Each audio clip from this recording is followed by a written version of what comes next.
Terça-feira, dia 9 de setembro de 2025. Sejam todos muito bem-vindos, meus amigos, a mais um vídeo do canal Terra Brasilis News. Hoje, evidentemente, nós vamos falar desse primeiro dia do julgamento mais infame da história brasileira, que começou lá no Supremo Tribunal Federal pela primeira turma, que conta com 3 ministros totalmente suspeitos para estarem fazendo esse julgamento, mais uma ministra que se vendeu também ao sistema e contando apenas com um ministro que talvez possa nos dar uma pequena esperança, que é o ministro Luiz Fux, que, aliás, pediu, durante a leitura do relator sancionado, pediu para que, quando ele der o voto dele, não seja interrompido, porque existem divergências. Isso nós vamos descobrir amanhã. Mas nós vamos falar disso, vamos falar do Nepal, que conseguiram em um dia somente derrubar um governo. E quero começar dizendo o seguinte, que independente a tudo que está acontecendo, hoje o Mark Scherenberg, o repórter americano que colocou no ar os Twitter Files, questionou a porta-voz de Donald Trump, a Karoline Leavitt, sobre se Donald Trump ainda vai agir, vai tomar alguma atitude com relação ao que está acontecendo no Brasil. E ela respondeu o seguinte: Donald Trump não tem medo de usar o poder econômico e militar. Quando respondeu sobre o julgamento de Jair Bolsonaro, ela disse que novas sanções virão, só que não pode adiantar o que será, como será essas sanções. Então, é um alento para todos nós, evidentemente, porque nós estamos contando com isto. Agora, o relator, aquele sancionado, ele iniciou a votação dele hoje para condenar Jair Bolsonaro e outros 7 vítimas, por planejamento de um golpe de Estado. A sessão começou hoje, como todo mundo sabe, com a leitura de praticamente 5 horas do relator, e que foi o primeiro, evidentemente, a votar, já que é o relator, e já decretou seu voto para condenar Jair Bolsonaro e todos os outros. Não perdeu tempo. Aliás, antes de começar, já havia antecipado que iria condenar. Isso não é novidade. Todos ligados a uma tentativa de golpe de Estado. Ele classificou o esquema como um panorama assustador e sombrio, que envolvia discursos que deslegitimavam o sistema eleitoral, elaboração de uma minuta de decreto golpista e planos de assassinato contra o então inquilino do Palácio do Planalto, seu vice-presidente, o Chuchu, e ele próprio, o sancionado. Ele enfatizou que não há dúvidas de que houve tentativa golpista, que mesmo não tendo acontecido, a tentativa já configurou o crime. Isto é inadmissível no meio jurídico, evidentemente, E que não se trata da existência de um golpe já reconhecido, mas sim a responsabilidade dos envolvidos. Eu fico imaginando o seguinte: fazer um relatório que antecedeu os fatos é o mesmo que dizer que tudo começou muito antes do que se imagina. Porque primeiro veio o relatório cuidadosamente preparado e redigido, com suas conclusões já prontas, de forma fria e implacável, e só depois que vieram os fatos, porque seus assessores foram acionados para criarem narrativas, narrativas que foram sopradas aos ouvidos da imprensa excomungada, e os boatos se espalharam como um rastilho de pólvora. Claramente o enredo precisava justificar o relatório que já estava descansando na gaveta do relator e pronto para o espetáculo. No centro da trama, claro, Jair Messias Bolsonaro, o alvo perfeito para dar sobrevida ao já falido sistema. Podemos dizer que esse julgamento é como se eles estivessem sobrevivendo ao som das palavras do xerifão, porque ele quer se colocar como grande e legítimo juiz que defendeu as causas do Brasil. Não é para qualquer estômago ouvir, porque ouvir esse ministro sancionado discursando com aquele tom de professor de moral e cívica, né? Chamando o Jair Bolsonaro de chefe de organização criminosa, exige mais do que paciência. Exige mesmo aí um kit de primeiros socorros para o fígado.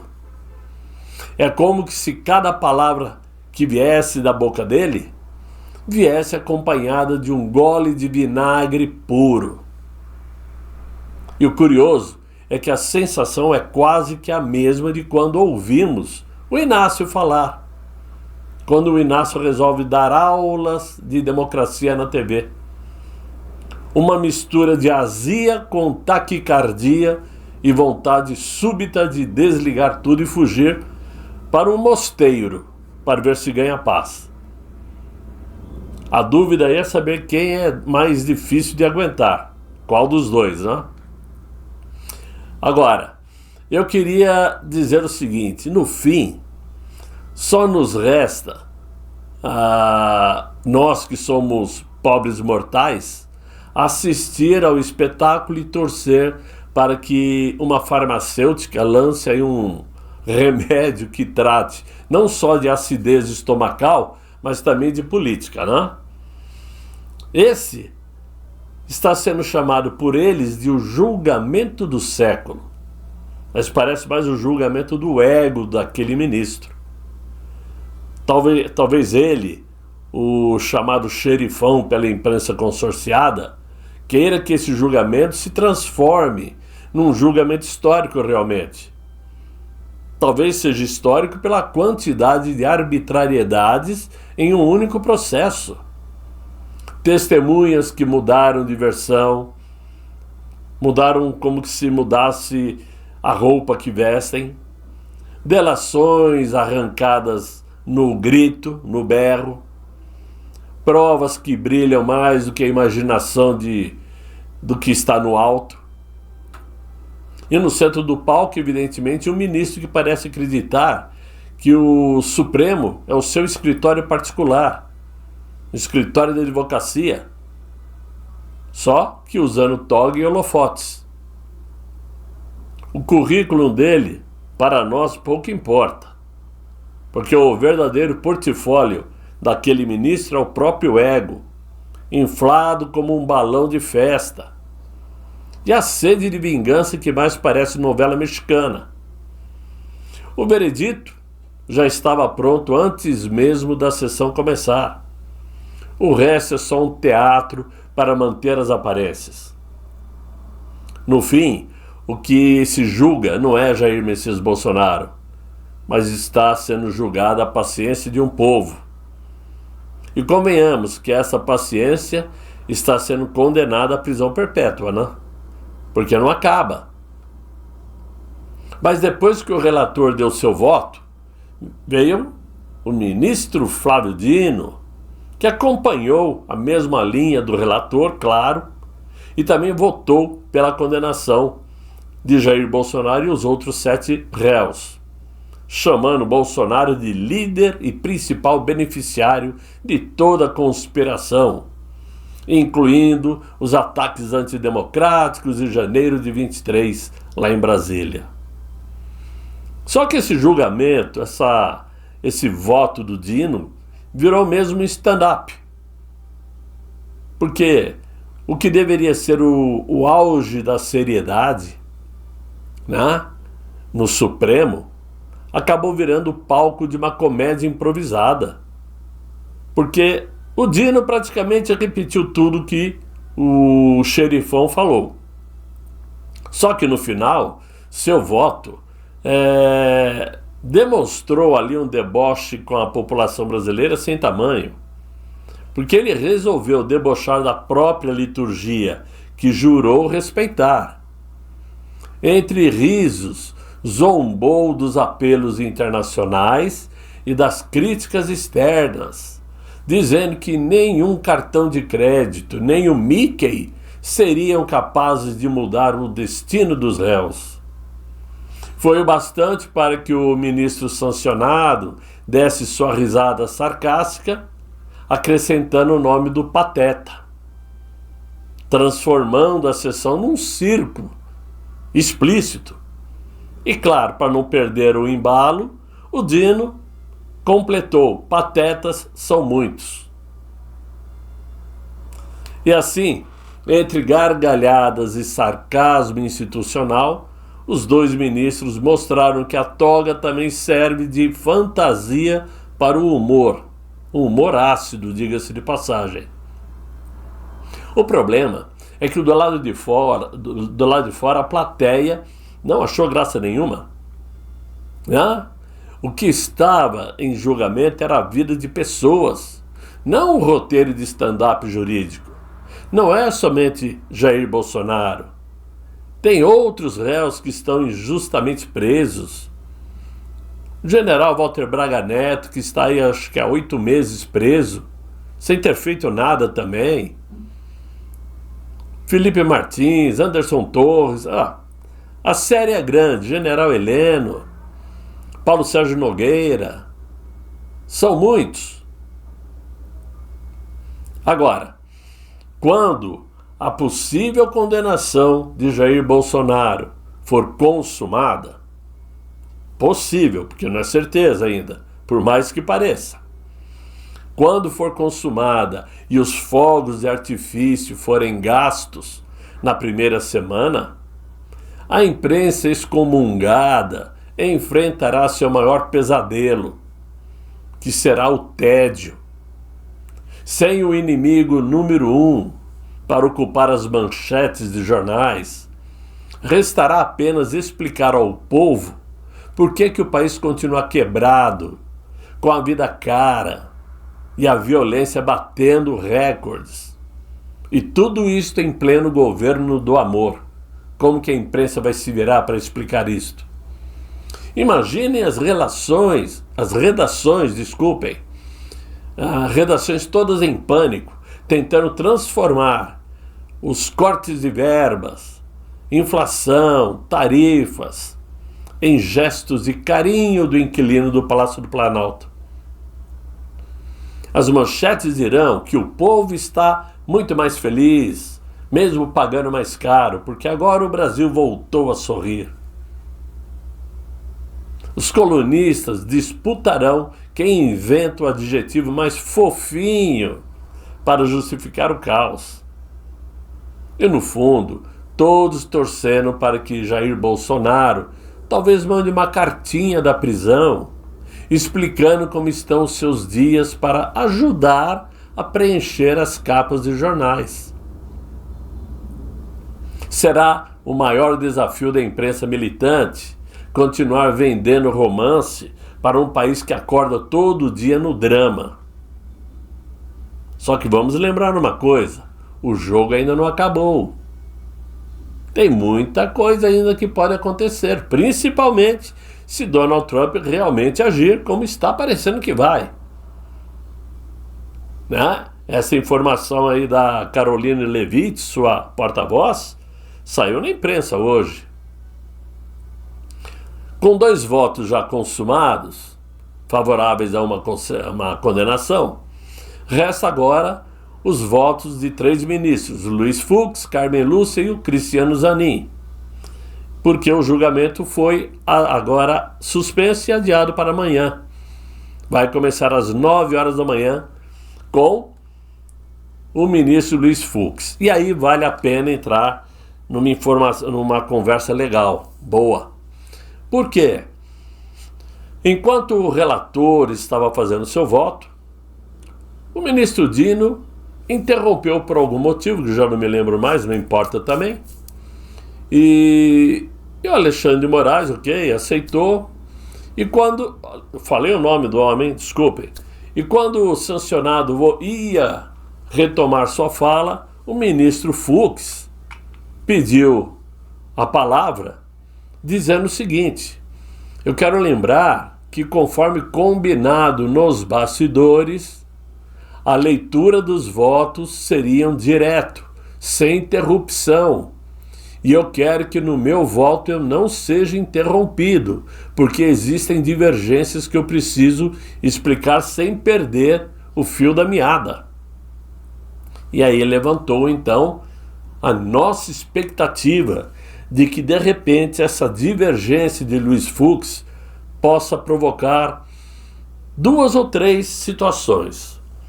A primeira é ele pedir vista. Muita gente tem dito que isso não vai acontecer, mas só ele é que sabe. Pode ser que exista a tendência de ele solicitar que o julgamento deixe de ser feito na primeira turma e vá para o plenário com os 11 ministros. Caso isto seja aceito, esse julgamento não termina em 2025. Leva-se muito mais tempo, vai entrar em 2026, o que contraria o relator. Claro que é difícil o relator aceitar e o presidente da mesa, que é o Zanin, aceitar. E aí surge uma mínima esperança, mínima, que é a de Carmen Lúcia aceitar a ideia de levar o julgamento para o plenário com os 11 ministros. Se isto acontecer, com 2 votos pedindo para que vá ao plenário, o julgamento automaticamente vai para o plenário com 11 ministros. Sai da primeira turma. Se for somente o Fux, aí não tem jeito, vai depender do Zanin. Mas, de qualquer maneira, vai ser uma leitura tensa. E o ministro Fux começará a fazer sua leitura do seu voto às 9 horas da manhã. Então, isso é o que aconteceu no dia de hoje. Agora, vamos levar aqui a atenção de todos para o que está acontecendo no Nepal, que está em chamas. Em chamas mesmo, porque uma revolta popular levou o país ao colapso do poder. Em Katmandu, lá no Nepal, o país viveu e ainda está vivendo um colapso político e social sem precedentes. A tensão explodiu quando o governo, sob o comando do então primeiro-ministro K.P. Sharma Oli, acho que é assim mesmo que fala, minha língua Nepal aqui também é defasada, quando ele decretou o bloqueio de diversas redes sociais, uma medida amplamente vista como censura, e desencadeou uma fúria popular sem tamanho, que rapidamente consumiu o centro do poder. Os manifestantes, em sua maioria jovens da chamada geração Z, invadiram e incendiaram prédios icônicos do Estado. O Parlamento Federal, o Complexo Singha Durbar, a Suprema Corte e diversos ministérios foram destruídos sob o fogo das chamas, enquanto nuvens negras tomavam conta de Katmandu. A violência alcançou seu desfecho de forma trágica, onde pelo menos 19 pessoas já haviam falecido, isso no meio da tarde aqui no horário de Brasília, perdendo a vida de formas trágicas. Centenas ficaram feridas e entre as vítimas mortas está a Rachelax Mishidrak, que é a esposa do um ex-primeiro-ministro que morreu asfixiada após o incêndio na sua residência. A crise se intensificou com a fuga desesperada de figuras políticas. Ministros e lideranças partidárias foram evacuados de helicóptero. alguns inclusive vindo da Índia, num claro sinal de quão grave era o clima de ameaça. Outros não tiveram a mesma sorte. Houve denúncias de políticos que foram capturados pela multidão, brutalmente agredidos, alguns até lançados em rios. Esses detalhes mostram a escalada da violência e a frustração acumulada em relação à elite política. Diante das ruas em fogo e da total perda de controle, o premier Oli renunciou ao cargo na tentativa de acalmar os ânimos e buscar uma solução política conforme a Constituição. O governo também revogou imediatamente o decreto de censura nas redes sociais, tentativa tardia de conter o incêndio que já havia consumado boa parte das instituições estatais.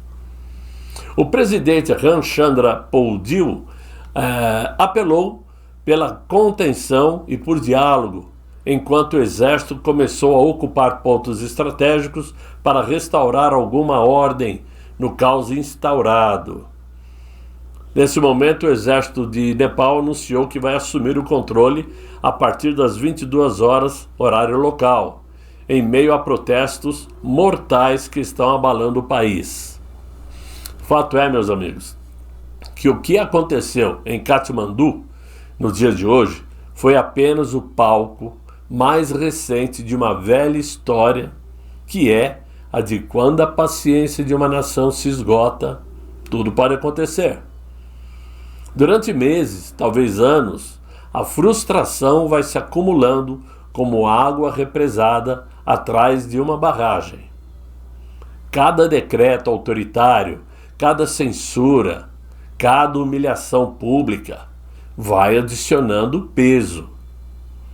Quando um governo como o nepalês decidiu silenciar a população, bloqueando as redes sociais, suas praças públicas, praça pública digital, evidentemente, né?